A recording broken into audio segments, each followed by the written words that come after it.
जय श्री राम। बात उस समय की है जब हनुमान जी समुद्र किनारे अपना सर झुकाकर बैठे हुए थे। सभी वानर और श्री राम जी स्वयं भी चिंता में थे। चिंता का विषय यह था कि इतना अथाह समुद्र, इसे पार किया कैसे जाए। कोई भी इसका हल ढूंढ नहीं पा रहा था। तब श्री जामवंत जी हनुमान जी के पास पहुंचे। उन्होंने हनुमान जी से कहा कि हे तात, क्या तुम अपनी सारी शक्तियों को भूल गए हो? क्या श्री राम जी का काम करने से बड़ा कोई काम तुम्हारे पास है? क्या तुम श्री रामचंद्र जी के काम करने के लिए आतुर नहीं हो? तब श्री हनुमान जी ने कहा कि हे तात, आप कहें तो मैं अभी समुद्र को एक क्षण में लांघ जाऊं, इस सुमेरु पर्वत को क्षण भर में नष्ट कर दूं, सभी राक्षसों के कुलों को क्षण भर में नाश करूं। आप मुझे उचित सीख दीजिए तात कि मैं क्या करूं। तब जामवंत जी बोले, हे हनुमान जी, सुमेरु पर्वत को आप बाद में नष्ट करिएगा। अभी आप श्री रामचंद्र जी के सुख के लिए एक कार्य करें कि आप इस समुद्र को लांघ कर लंका पहुंचे और लंका में श्री सीता जी की सुधि लेकर आएं, अर्थात वे कहाँ हैं, कुशल पूर्वक हैं कि नहीं, इस बारे में श्री रामचंद्र जी को आकर अवगत कराएं। तब हनुमान जी बिना संकोच किए श्री रामचंद्र जी के काम को करने के लिए आतुर होकर क्षण भर में विशाल काय रूप धारण करके श्री राम जी का नाम लेकर उड़ चले। उड़ते हुए उन्हें बीच में पर्वत दिखा। उस पर्वत ने उनकी परीक्षा ली। उसे एक मुष्टिका के प्रहार से ही हनुमान जी ने चकनाचूर कर दिया। फिर जल में रहने वाली एक राक्षसी मिली, जो कि पक्षियों को उनकी परछाइयों से पकड़कर अपना ग्रास बना लेती थी, अर्थात अपना भोजन बना लेती थी। हनुमान जी ने उससे प्रार्थना करी कि हे माता, मैं सीता जी की सुधि श्री रामचंद्र जी को पहुंचा दूं, इसके बाद आप मुझे अपना भोजन बना लेना। किंतु उसने हनुमान जी की इस बात को नहीं माना। उसने अपने मुख का इतना विस्तार किया कि हनुमान जी का बच सकना संभव नहीं था। तब हनुमान जी भी उससे बड़े हो गए और ऐसे करते करते जब उसने अपने मुख को 100 योजन तक विस्तार कर लिया, तब हनुमान जी एक इतना सूक्ष्म रूप बनाकर उसके मुख से घुसकर वापस आ गए और आगे लंका की यात्रा प्रस्थान करी। लंका की यात्रा प्रस्थान करते समय लंका के द्वार पर लंकिनी राक्षसी मिली। उस लंकिनी राक्षसी ने हनुमान जी से कहा कि तू मेरा शत्रु है, तुझे मैं यहीं नष्ट कर दूंगी। तब हनुमान जी ने एक मुष्टिका के प्रहार से ही उसे जमीन पर गिरा दिया। तब उसने कहा कि जब ब्रह्मा जी ने रावण को वरदान दिया था, तब उन्होंने यह भी कहा था कि जब एक बानर आकर तुझे परास्त कर देगा, तब समझना कि लंका का अंत आ गया। इसके बाद हनुमान जी अपना सूक्ष्म रूप धर के लंका में प्रवेश कर गए ताकि उन्हें कोई देख न ले। सब जगह यहाँ वहां घूमते हुए उन्होंने देखा कि लंका बहुत बड़ी है। बहुत सारे लंका में द्वार हैं। लंका पूरी स्वर्ण की है। हजारों घोड़े, हजारों हाथी, हजारों खच्चर वहां पर हैं। बड़े बड़े राक्षस वहां पर हैं। तभी घूमते घूमते उन्हें एक ऐसा घर दिखाई दिया जिसके बाहर तुलसी कोट था, अर्थात तुलसी जी वहां पर उपस्थित थी और घर में श्री रामचंद्र जी के धनुष पर बने जो चिन्ह है वह उनके दरवाजे पर थे।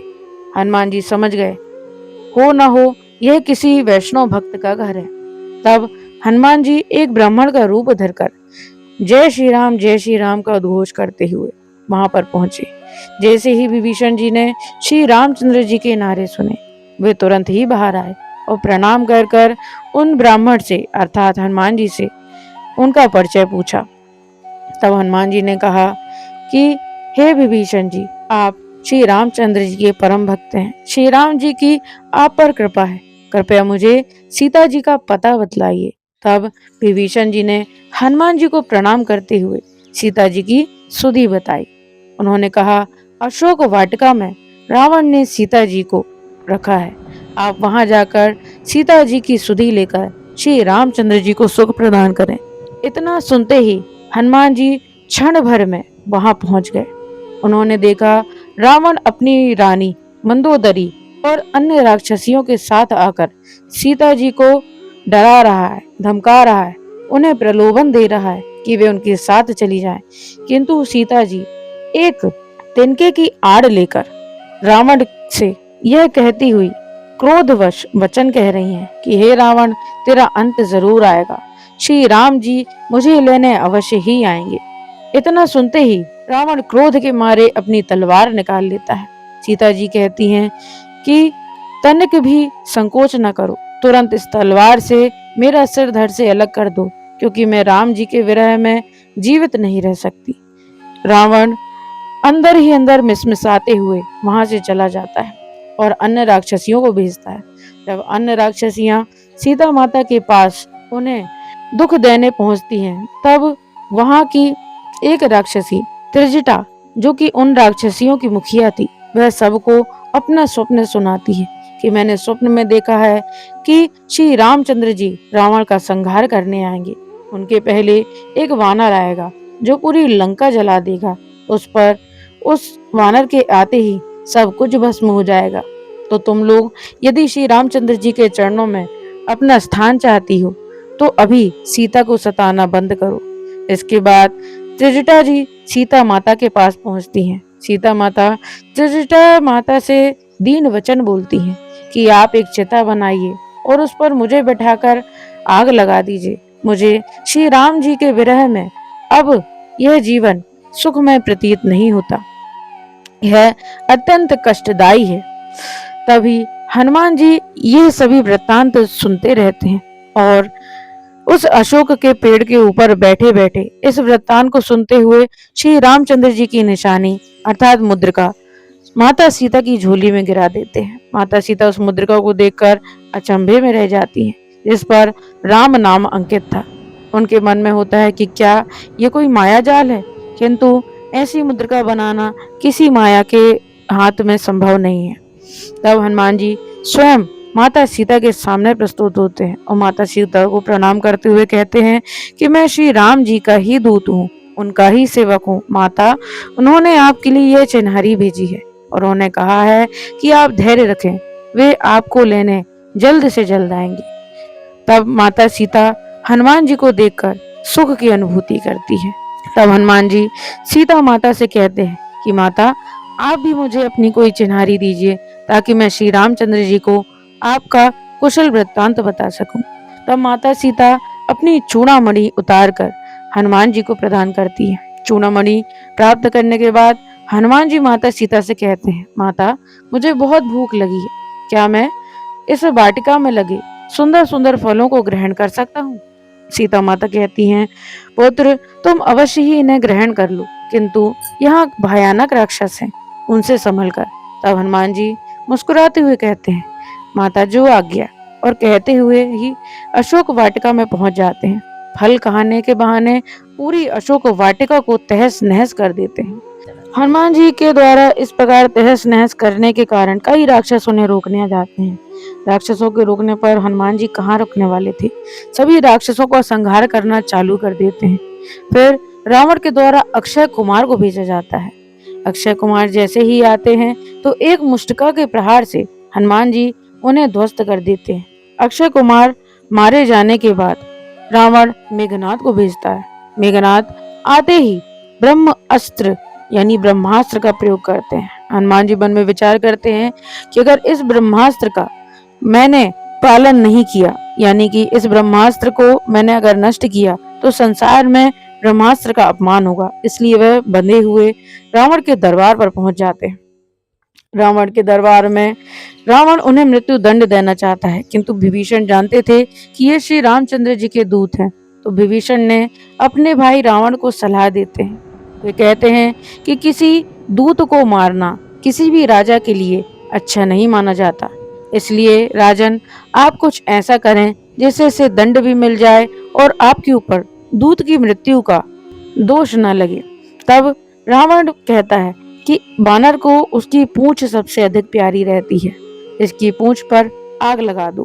तब हनुमान जी मन ही मन में माता शारदा को प्रणाम करते हुए कहते हैं कि माता शारदा ही इनकी बुद्धि पर विराजमान होकर यह युक्ति दी है। अच्छी बात है। वे अपनी पूंछ को बढ़ाने लगते हैं। पूंछ बढ़ाते बढ़ाते इतनी बढ़ जाती है कि सारी लंका का तेल और सारी लंका के कपड़े उस पूंछ को बांधने के लिए कम पड़ जाते हैं। फिर जैसे ही उस पूंछ पर आग लगाई जाती है, तब हनुमान जी तो प्रसन्न मुद्रा को धारण कर लेते हैं और जगह जगह कूद कर पूरी लंका को विध्वंस कर देते हैं। सोने की लंका पल भर में राख की लंका बन जाती है। बोलिए श्री राजा रामचंद्र सरकार की जय। इसके बाद हनुमान जी दौड़कर अपनी पूंछ को समुद्र में बुझाते हैं और जय श्री राम का उद्घोष करते हुए पुनः श्री रामचंद्र जी के पास लौट आते हैं। श्री रामचंद्र जी को दुख की मुद्रा में देखकर उनके अश्रु भी नहीं रुक रहे हैं। श्री रामचंद्र जी के पास जाकर माता सीता की चूड़ामणि प्रदान करते हैं। श्री रामचंद्र जी श्री हनुमान जी को हृदय से लगा लेते हैं और कहते हैं कि तुम मेरे लिए भरत के समान हो। जिस प्रकार भरत मुझे सुख की अनुभूति कराता है, उसी प्रकार आज सीता की सुधि लेकर तुमने मेरे ऊपर बड़ा उपकार किया है। मैं हमेशा तुम्हारा ऋणी रहूंगा। श्री रामचंद्र जी को माता सीता का सभी वृत्तांत सुनाकर हनुमान जी हाथ जोड़कर श्री रामचंद्र जी से प्रार्थना करते हैं कि हे प्रभु, अब आप तनिक भी देर न करें, तुरंत ही माता सीता को वापस लाने के लिए युद्ध का उद्घोष करें। और हनुमान जी प्रणाम कर कर सभी वानरों से मिलकर सकुशल क्षेम पूछकर श्री राम जी के सेवा कार्य में लग जाते। यहाँ पर श्री रामचंद्र जी सुग्रीव को बुलावा भेजते हैं और सुग्रीव जी से कहते हैं, मित्र, अब क्षणिक भी देर न करो, तुरंत सेना को तैयार करो।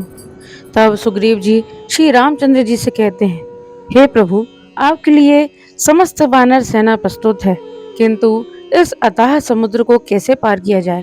तब श्री रामचंद्र जी समुद्र देव की प्रार्थना करने में लग जाते हैं।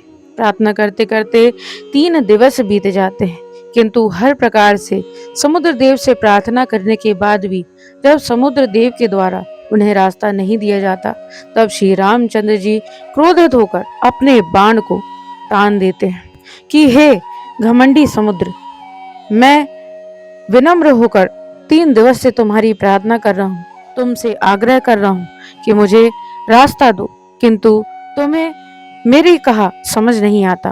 अब मैं एक ही वार से तुम्हें सदैव के लिए सुखा दूंगा। तब समुद्र देव हाथ जोड़कर श्री रामचंद्र जी के सम्मुख खड़े होते हैं। वे कहते हैं, हे दीन दयाल, हे श्री राम, आप मुझे क्षमा करें, मैं आपके चरण पकड़ता हूँ, कृपया करके आप मुझ पर तीर न चलाएं, क्योंकि मेरे अंदर भिन्न भिन्न प्रकार के जलीय जीव भी रहते हैं। वे आपके बाण छोड़ने के कारण और मेरे सूख जाने के कारण तत्काल ही मृत्यु को प्राप्त हो जाएंगी, इसलिए कृपा निधान मुझ पर कृपा करें। तब श्री रामचंद्र जी कहते हैं कि आप हमें रास्ता दीजिए। तब समुद्र देव कहते हैं कि आपकी वानर सेना में नल और नील नाम के 2 वानर हैं, जिनको यह वरदान प्राप्त है कि उनके द्वारा समुद्र में या किसी भी जल में फेंका हुआ पत्थर कभी भी डूबेगा नहीं। तब श्री रामचंद्र जी समुद्र देव से कहते हैं कि मैंने अपने कमान पर तीर साध लिया है, अब यह वापस नहीं लौट सकता। तब समुद्र देव कहते हैं, आप इसे ऋष्यमुख पर्वत पर छोड़ दें, वही इसकी शक्ति को सहन कर सकता है। तब श्री रामचंद्र जी ऐसा ही करके नल और नील को बुलावा भेजते हैं और उनसे यह कहते हैं कि आप क्षणिक भी देर न करें और सेतु का निर्माण करना प्रारंभ करें। तब सेतु का निर्माण करते समय प्रत्येक जीव, चाहे वह गिलहरी हो चाहे वह हाथी हो, श्री रामचंद्र जी की सेवा के लिए बिना कुछ सोचे समझे ललायते रहता है। सभी अपने अपने द्वारा श्री रामचंद्र जी द्वारा बनाए गए सेतु के निर्माण के लिए लग जाते हैं। बोलिए श्री रामचंद्र जी भगवान की जय। बोलिए हनुमान जी महाराज की जय। साथियों, तो यह था सुंदरकांड का सार, जो कि आपने हिंदी में सुना। आशा करते हैं आपको यह वीडियो ज़रूर पसंद आई होगी। वीडियो पसंद आई हो तो वीडियो को लाइक करिएगा, चैनल पर नए हो तो चैनल को सब्सक्राइब करके बेल आइकन ज़रूर प्रेस करिएगा। आपका दिन मंगलमय हो। जय श्री राम।